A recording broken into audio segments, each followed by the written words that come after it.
మహిమ కలుగును గాక. మీ అందరికీ వందనం. మన దేవుడు ఎలాంటి దేవుడు అంటే హృదయ వాంఛలని నెరవేర్చే దేవుడు.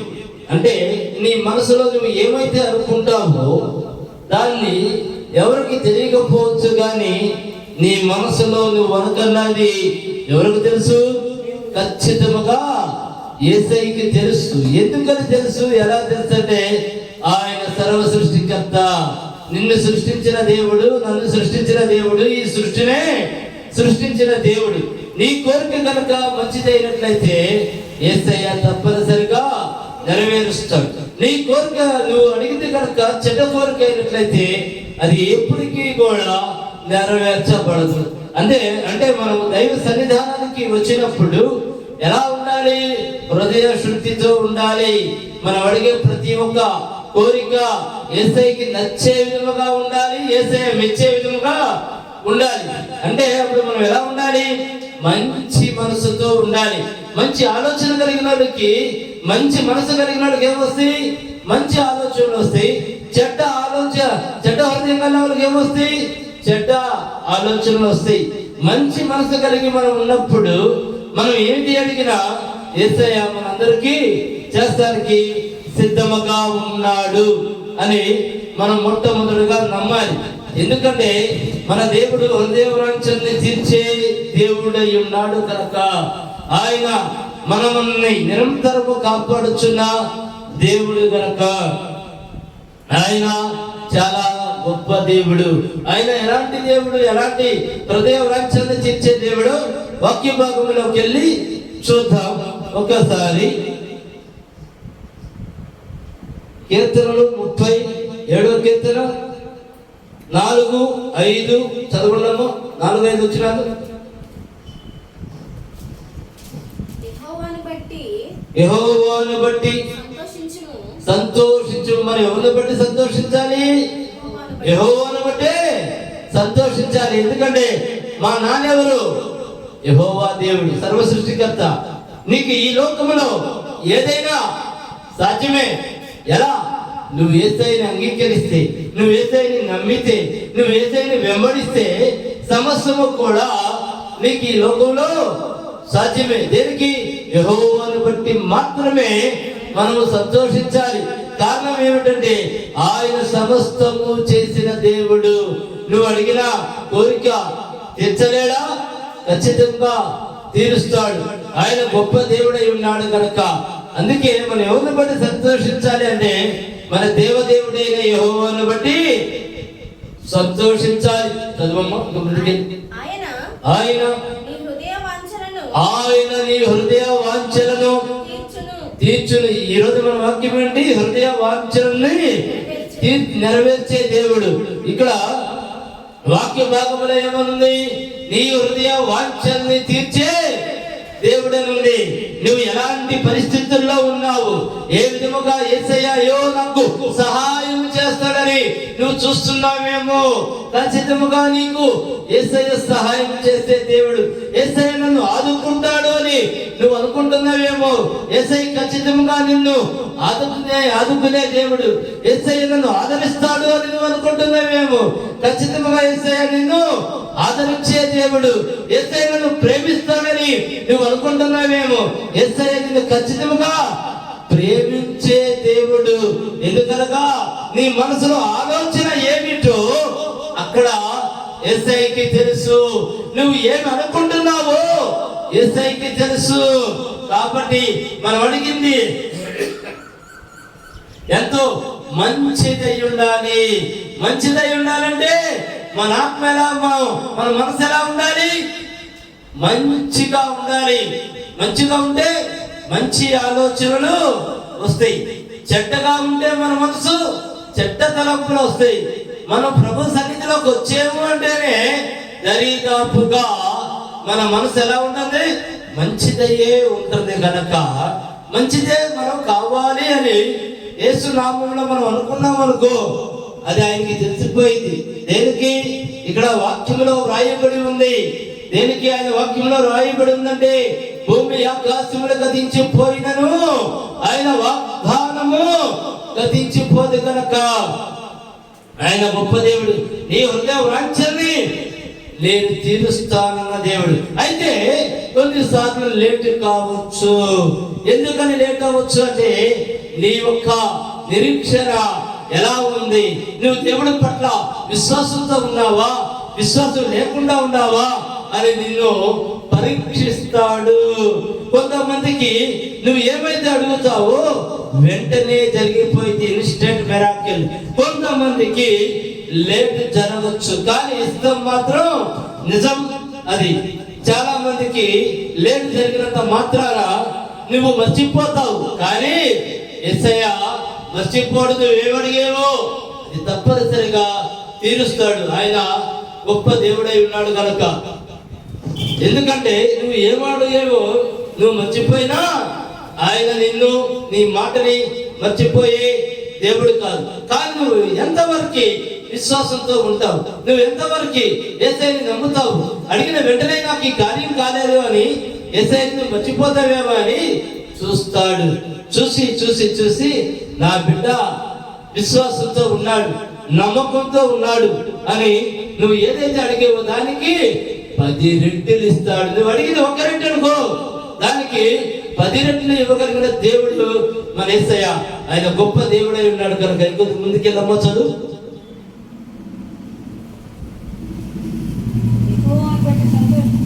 యెహోవాను బట్టి సంతోషించుడి, నీ మార్గమును ఏం చేయాలి? నీ హృదయ వాంఛలు తీరాలంటే నువ్వు ఏ విధముగా జీవించాలి అనేది కూడా ఇక్కడ యేసయ్య మనకి వాక్యంలో చెప్తున్నాడు. నీ మార్గమును యెహోవాకి అప్పగించు. నీ ఇష్టం వచ్చిన దారిలో నువ్వు వెళ్ళకు, నీకు ఇష్టం వచ్చిన పని నువ్వు చేయకు. నువ్వు ఏదైతే చేయాలి అనుకున్నావో దాన్ని యేసయ్య దగ్గర మొరపెట్టు. దేనికి? ఆయన మార్గంలో నువ్వు వెళ్ళాలి, ఆయన నువ్వు వెంబడించాలి, ఆయన నువ్వు యేసయ్యని అడగాలి. అందుకే ప్రతిదీ కూడా మనం ఎవరిని అడగాలి? యేసయ్యని అడగాలి. ఒకసారి చదవమ్మా. ఆయన మార్గంలో నీ మార్గమును యెహోవాకు అప్పగించుము. ఒక్క నిమిషం. నీ మార్గమును యెహోవాకు అప్పగించాలంటే ఏమిటి?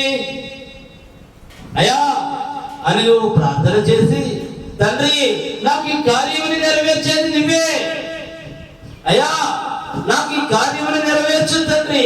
అయ్యా ఈ వ్యాధిని తీసేసేది నువ్వే, ఈ బాధను తీసేసేది నువ్వే, నా దరిద్రమును తీసేసేది నువ్వే, నన్ను చీకటి చిత్తంతో పీడించబడుతున్నాను వాటన్నిటిని తీసేసేది నువ్వే. నాకు తండ్రి దరిద్రంతో నేను అనుభవిస్తున్న దరిద్రమును తీసేసేది నువ్వే, నన్ను రక్షించేది నువ్వే అని నువ్వేం చేయాలి? ఆయన అడగాలి. అర్థమైందా? నువ్వు ఎప్పుడైతే ఆయన అడిగేవో నీకు ఎన్ని కూడా చేస్తానికి సిద్ధంగా ఉన్నాడు. ఇక్కడ చెప్పుచున్నాడు. ఏమని చెప్తున్నాడు? ఇంకోసారి చదవమ్మా. నువ్వు ఆయన్ని నమ్ముకొనుము, ఆయన నీ కార్యమును నెరవేర్చును. ఎవరు నమ్మాలి? మనం యేసయ్యని నమ్మాలి. మనం యేసయ్యని నమ్మినట్లయితే ఏం జరుగుతుంది? నీ కార్యాలు ఏమున్నాయో వాటన్నిటిని కూడా నేను నెరవేరుస్తాను అని వాగ్దానం ఇచ్చిన దేవుడు. అందుకే నువ్వు నమ్మకముగా ఉండు, అద్భుతాలు యేసయ్య చేస్తా అంటున్నాడు. నువ్వు నన్ను నమ్ము, నువ్వు నన్ను నమ్మితే చాలు, నీకేం కావాలో నేను చేస్తానని యేసయ్య వాగ్దానం ఇచ్చిన దేవుడు. ఆయన వాగ్దానం ఇస్తే భూమి ఆకాశములు గతించిపోయినను ఆయన వాగ్దానము గతించిపోదు కనుక మనకేమి కావాలో నేను చేస్తానని వాగ్దానం ఇచ్చిన దేవుడు. 5 కూడా చదువు. 7 వరకు చదువు. ఆయన వెలుగువలే నీ నీతిని, ఒక్క నిమిషం. ఆయన వెలుగువలే నీ నీతిని, మధ్యాహ్నము వలె నీ నిర్దోషత్వమును వెల్లడిపరచును. అంటే నువ్వు కనుక నీతిగా ఉంటే ఎలా ఉంటుంది? వెలుగులాగా ఉంటావు. అర్థమైందా? దేనికంటే మన యేసయ్య ఆయన సర్వ సృష్టికర్త, ఆయన మనం చూడలేము, భయంకరమైన వెలుగుతో ఉంటాడు. అందుకే నువ్వు నీతిగా ఉంటే ఎలా ఉంటావు? నువ్వు వెలుగుతో ఉంటావు. అంటే మన దేవుడికి నువ్వు దగ్గరగా ఉంటావు, ఆయన నీకు సమీపముగా ఉంటాడు. నీతి కలిగి మనం ఉంటే మన మొర ఎవరు ఆలకిస్తారు? యేసయ్య ఆలకిస్తాడు. అందుకే మనం ఎప్పుడు కూడా ఎలా ఉండాలంటే యథార్థవంతుల్లాగా జీవించాలి. అప్పుడు మనతో ఈ లోకంలో ఎవరున్నా లేకపోయినా మనకు తోడు ఎవరున్నారు? యేసయ్య ఉంటాడు. నీతి కలిగిన వారిని యేసయ్య ప్రేమిస్తాడు, నీతి కలిగిన వారిని యేసయ్య రక్షిస్తాడు. ఆయన కరుణించే దేవుడు, కాపాడే దేవుడు. అందుకే మనందరం కూడా నీతి కలిగి ఉండాలి. నీతి కలిగిన వారు కోరికలు ఎలా ఉంటాయి అంటే చాలా బాగుంటాయి, చాలా మంచిగా ఉంటాయి. ఎవరికి హాని కల్పించే కోరికలు అవ్వయి, చాలా కూడా మంచి కోరికలు, 10 మందికి ఉపయోగపడేలాగా ఉంటాయి నీతిమంతుల యొక్క కోరికలు. అసలు అర్థమైందా? అదే చెడ్డవాడి యొక్క కోరికలు ఎలా ఉంటాయంటే అందరికీ హాని జరగాలి, చెడు జరగాలి అని ఆలోచిస్తాడు. కానీ మంచివాడు కోరికలు 10 మంది బాగుండాలి అని ఆలోచన ఉంటుంది. అందుకే వారిని యేసయ్య ప్రేమిస్తాడు. దేవుడు కూడా అయిపోయిందమ్మా. యెహోవా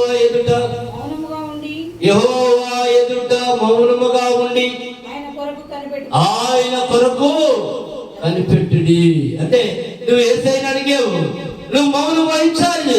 ఇంకా వరుసలో నీ లిస్టు రాలా, నీ లిస్టు వచ్చేంత వరకు, నువ్వు అడిగింది వచ్చేంత వరకు నువ్వు మౌనంగా ఉండి ప్రార్థన చేయి. కనిపెడతామంటే చూస్తా ఉంటాం కాదు. నేను అడిగాను, ఎప్పుడో దేవుడు నాకు ఇస్తాడు అనుకుంటే రాదు ఎప్పటికి. నీవు అడిగేవు, నీకు వచ్చేంత వరకు కూడా నువ్వు ప్రార్థన చేయి. నువ్వు ప్రార్థన చేస్తే ఏం జరుగుతుంది? నువ్వు ఏదైతే అడిగి ఉన్నావో దాన్ని తప్పకుండా ఇస్తాడు. దేనికి మౌనంగా ఉంటావంటే ఏంటి? నువ్వు విశ్వాసం కలిగి ఉండాలి. ప్రార్థన చేస్తా విశ్వాసం కలిగి నీవు ఉండాలి. దేనికి? రోజుకి ఈ రోజు 10 నిమిషాలు చేసేవాడుకో, రేపు 20 నిమిషాలు చేయి ప్రార్థన. రేపు 20 నిమిషాలు చేసేవాడుకో, ఈ రోజు అర్ధగంట చేయి. నీ ప్రార్థనని అలా విధముగా పెంచుకుంటా కనుక వెళ్ళినట్లయితే నువ్వు అడిగింది యేసయ్య నీకు ఎంతో త్వరగా ఇస్తాడు. దేనికి? నువ్వేం చేస్తున్నావు? విశ్వాసాన్ని కోల్పోరా, విశ్వాసాన్ని పెంచుచున్నావు గనక నీవు అడిగినది నీకు అడిగినట్టు ఇస్తాడు. దేనికి? ఆయన మనతో చెప్పింది ఏంటో తెలుసా? మనకి విశ్వాసం ఉంటే చాలు, ఈ లోకంలో ఎలాంటి కార్యమైనా యేసయ్య చేస్తాడు. నన్ను నమ్మితే నా మహిమను చూస్తామని యేసయ్య వాగ్దానం ఇచ్చిన దేవుడు. అవునా కదా? అందుకే మనం అడిగింది ఏదైనా సరే నమ్మాలి.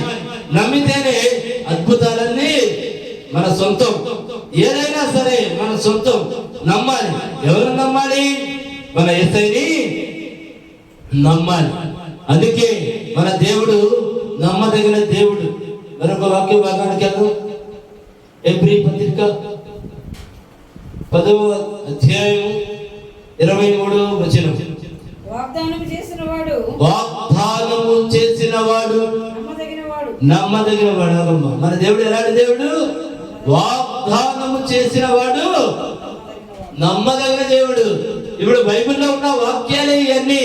నేనేది సొంతగా కల్పించగా నేను చెప్పల్లా. దేనికంటే వాక్యం అనగా దేవుడు మనతో మాట్లాడుచున్నాడు. వాక్యం రూపముగా మనతో యేసయ్య మాట్లాడుచున్నాడు. మన దేవుడు ఎలాంటి దేవుడు? వాగ్దానం చేసిన దేవుడు, నమ్మదగిన వాడు.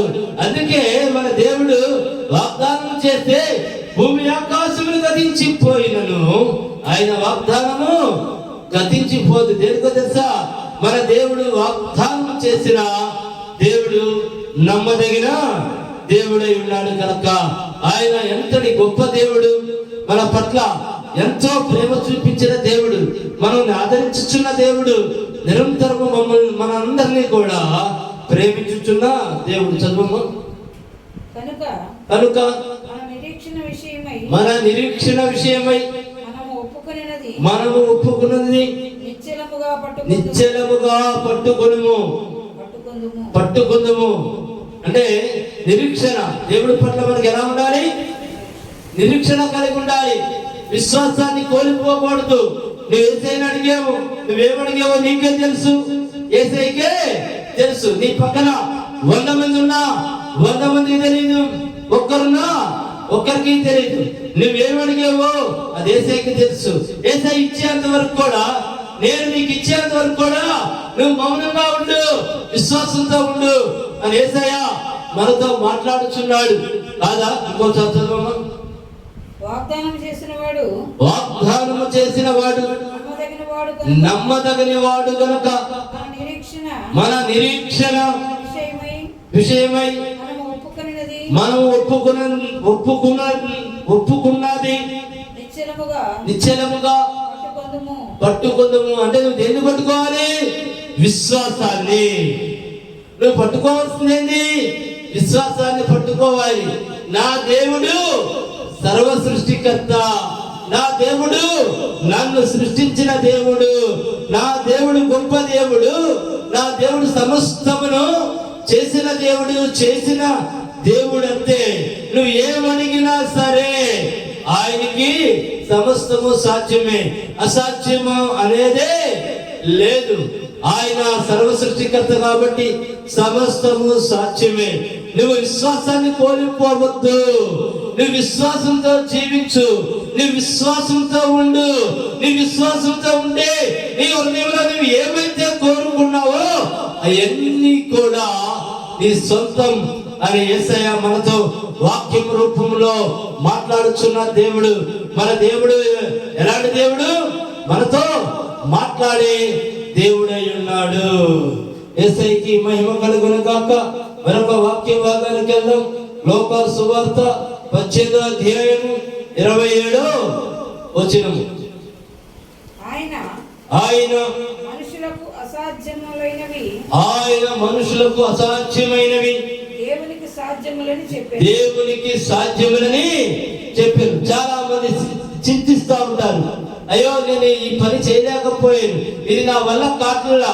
ఎంతమంది దగ్గరికి పోయినా వాళ్ళ వల్ల కాలా, అసలు ఇది ఏమిటి అంటే ఇంకా దీన్ని ఎవరు జయించలేరా? జయించగలిగిన దేవుడు ఉన్నాడు. మనకు అసాధ్యమైంది, ఆయనకి సాధ్యమే. దేనికి అనగా ఆయన సర్వ సృష్టికర్త.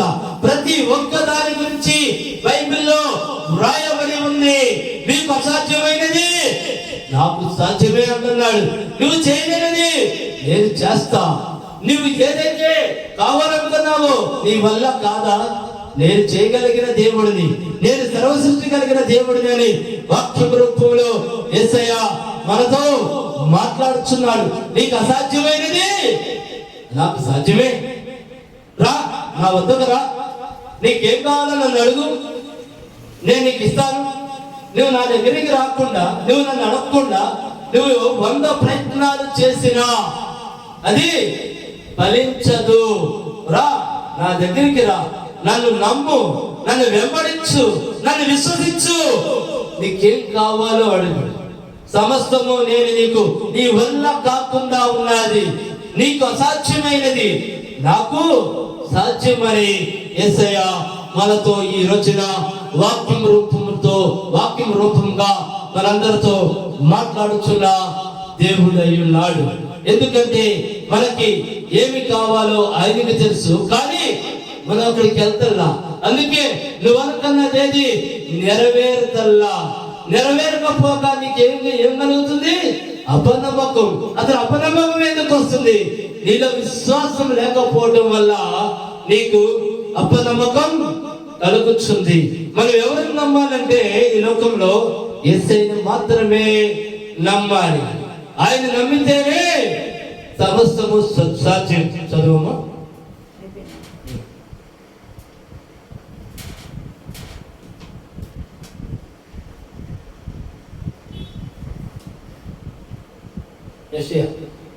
యెషయా గ్రంథము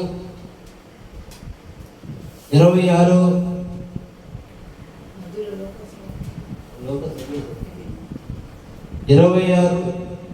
యెషయా 26 అధ్యాయము 3వ వచనం. ఎవని మనస్సు నీ మీద ఎవరి మనస్సు నీ మీద ఆనుకును వానిని నీవు పూర్ణ శాంతి గలవానిగా కాపాడుదువు. ఇంకోసారి చదవమ్మా. ఎవని మనస్సు నీ మీద ఆనుకును వానిని నీవు పూర్ణ శాంతి గలవానిగా కాపాడుదువు. ఏలయనగా అతడు నీ యందు విశ్వాసం ఉంచి ఉన్నాడు. యెహోవాయే నిత్య ఆశ్రయ దుర్గము యుగ యుగములు యెహోవాని నమ్ముకొనుడి. ఇక్కడ ఏం చెప్తున్నాడు? విశ్వాసం. మనకి కావాల్సింది ఏంటి అంటే, ఉదాహరణకి మీకు ఒక చిన్న ఉదాహరణ చెప్తున్నా. మీరు ఒక బిజినెస్ చేస్తున్నారు, దానికి మీకు ఏం కావాలి? పెట్టుబడి కావాలి, అవునా? మీరు ఏదో ఒక వ్యాపారం పెట్టాలంటే మీకు ఏం కావాలి? పెట్టుబడి అంటే డబ్బు ఉండాలి. ఆ డబ్బు ఉంటే మీరు ఏం చేయగలుగుతారు? ఒక షాపు, బిజినెస్ ఏదో ఒకటి చేస్తారు. చేస్తేనే కానీ మీరు అభివృద్ధి చెందుతారు. మీ దగ్గర డబ్బు ఉండాలిగా. మీరు బిజినెస్ చేయాలంటే, మనకి ఏం కార్యమన్నా జరగాలంటే మన దగ్గర ఏం ఉండాలి? విశ్వాసం ఉండాలి. మీకు ఉద్యోగం రావాలనుకోండి, ఊరికి వచ్చేస్తున్నా మీకు, మీ దగ్గర ఏముండాలి? చదువు ఉండాలి. మీరు చదువుకొని ఉండాలి మీకు ఉద్యోగం రావాలంటే. అట్లాగే మనకి యేసయ్య దగ్గర నుంచి ఏది కావాలన్నా మనకి ఏముండాలి? విశ్వాసం ఉండాలి. నువ్వు ఎంత చదివితే నీ చదువుని బట్టి నీకు ఉద్యోగం వస్తుంది, అవునా? నువ్వు ఫీల్డ్గా జాయిన్ అవ్వాలంటే ఫీల్డ్ అర్హత ఉంటే నువ్వు ఫీల్డ్గా జాయిన్ అవుతావు. లేదు ఆఫీసర్గా జాయిన్ అవ్వాలంటే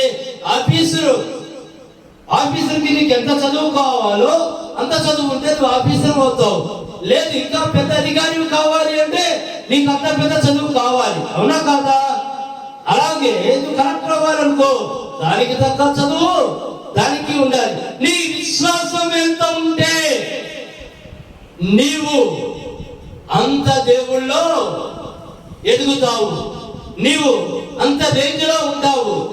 నువ్వు ఏది అడిగినా సరే అది నీకు యేసయ్య ఇస్తాను అని చెప్తున్నాడు. ఈ లోకంలో మనకి అనేకమైనవి ఉన్నాయి. నేను కలెక్టర్ అవ్వాలంటే నువ్వు ఐఏఎస్ అన్నారు చదవాలి, ఐఏఎస్ పాస్ అవ్వాలి, అవునా కాదా? అలాగే నువ్వు కలెక్టర్ అవడానికి ఈ లోకంలో మనం నియమించుకున్నాము అని నువ్వు దాన్ని పాస్ అవడానికి ఎన్ని సంవత్సరాలు నువ్వు కష్టపడతావు, ఎన్ని సంవత్సరాలు నువ్వు చదువుతావు. అక్కడ 100 మంది కాదు 1000 మంది ఎగ్జామ్స్ వచ్చినా వాళ్ళందరికన్నా నాకు ఫస్ట్ మార్కులు రావాలి అని నువ్వు పోరాటం చేస్తావో చేయవా? అవునా? కానీ ఇక్కడ నువ్వు ఎందుకు వినలేకపోతున్నావు? అక్కడ వినడానికి నువ్వు అనేకమైన సంవత్సరాలు నువ్వు కష్టపడుతున్నావు కదా. దేవుడి విషయానికి వచ్చేటప్పటికే, యేసయ్య విషయానికి వచ్చేటప్పటికే నువ్వు ఎందుకని నమ్మకాన్ని కోల్పోతున్నావు? నమ్మకం పెట్టుకో. నువ్వు ఎలా అయితే నువ్వు రాసిన ఎగ్జామ్స్ పాస్ అవ్వాలనుకుంటున్నావో అదే విధంగా నువ్వు విశ్వాసంలో కూడా దేవుడి కాడ నువ్వు పాస్ అవ్వాలి. అర్థమైందా? విశ్వాసంలో నువ్వు పాస్ అవ్వాలి. విశ్వాసంలో నువ్వు ఎప్పుడైతే పాస్ అవుతావో విజయం నీ సొంతం.